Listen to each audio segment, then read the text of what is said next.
പുതിയ തലമുറകളോട് പറയാൻ എന്താണെന്ന് വെച്ചാൽ, പഴയ കാലത്തുള്ള പാട്ടുകൾ പോലെ അല്ല ഇപ്പോഴത്തെ പാട്ടുകൾ. അതറിയാമല്ലോ. നമുക്ക് പിന്നെ സ്റ്റേജിൽ പെർഫോം ചെയ്യാൻ പറ്റുന്ന പാട്ടുകളോ അല്ലെങ്കിൽ പിന്നെ പഴയ പാട്ടുകാരുടെ ആ വോയിസും ഇപ്പോഴത്തെ തലമുറകളുടെ വോയിസും തമ്മിൽ ഒരു കാരണവശാലും മാച്ച് ചെയ്യത്തില്ല. ഇപ്പോഴത്തെ തലമുറക്കാർ പാടുന്നത് പോലെ പഴയ പാട്ടുകാർക്ക് പാടി ഫലിപ്പിക്കാനും പറ്റത്തില്ല. ആ രീതിയിലുള്ള പാട്ടുകളാണ് ഇപ്പോൾ വന്നുകൊണ്ടിരിക്കുന്നത്. പിന്നെ ഇപ്പം എൻ്റെ ഒരു അഭിപ്രായം എന്ന് പറഞ്ഞു കഴിഞ്ഞാൽ, കഴിവിൻ്റെ പരമാവധി നല്ല മെലഡീസായിട്ടുള്ള പാട്ടുകൾ പാടി പ്രാക്ടീസ് ചെയ്ത് കയറി വരണമെന്നാണ് എൻ്റെ ഒരു അഭിപ്രായം, എൻ്റെ ഒരു വ്യക്തിപരമായിട്ടുള്ള അഭിപ്രായം. എന്ന് വിചാരിച്ച് മറ്റുള്ള പാട്ടുകളൊന്നും വേണ്ട എന്നല്ല ഞാൻ പറയുന്നത്. അതിൻ്റേതായ ശബ്ദ ആ ഒരു രീതിയിൽ അനുകരിച്ച് പാടുവാനുള്ള ശബ്ദങ്ങൾ ഉണ്ട്. അവർക്കത് ചെയ്യാം. പക്ഷെ നല്ല ശബ്ദം വെച്ചുകൊണ്ട് ഇപ്പം എക്സാമ്പിൾ എന്നെ പറയുകയാണെങ്കിൽ, ഇപ്പം ഞാൻ ഈ ഏത് പാട്ടുകളാണ് ഒരു വല്ലാത്ത ഫ്ലാറ്റായിട്ടുള്ള വോയിസൊക്കെ ഉള്ള പാട്ടുകളൊക്കെ ഉണ്ടല്ലോ, അതൊന്നും ഞാൻ സ്റ്റേജിൽ പാടി അത് ഇറിക്കത്തൊന്നുമില്ല. അപ്പോൾ ഞാനതിന് മുതിരാതിരിക്കുന്നതാണ് നല്ലത്.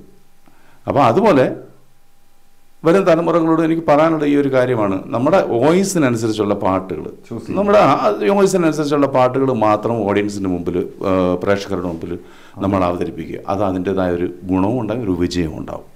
അതാണ് എനിക്ക് ഇപ്പോഴത്തെ തലമുറകളോട് പറയാനുള്ളത്. പിന്നീട് നാട്ടുകാരുടെ ഒരു കാര്യം പറഞ്ഞാൽ, ഞാൻ നേരത്തെ പറഞ്ഞതുപോലെ ഞാൻ ആ സ്റ്റേജിൽ ഞാൻ അത് അവതരിപ്പിച്ചതാണ്.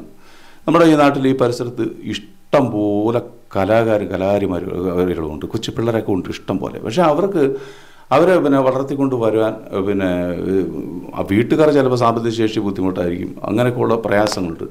ഇപ്പം നമ്മളിപ്പോൾ പണ്ടത്തെ പോലെ ക്ലബ്ബുകളോ അങ്ങനെയുള്ള കാര്യങ്ങളൊന്നും ഇപ്പോൾ ഇല്ല. ഇപ്പോൾ എല്ലാം ഹൈ ലെവൽ പ്രോഗ്രാമുകളാണ് ഇപ്പം നടത്തുന്നത് മൊത്തം.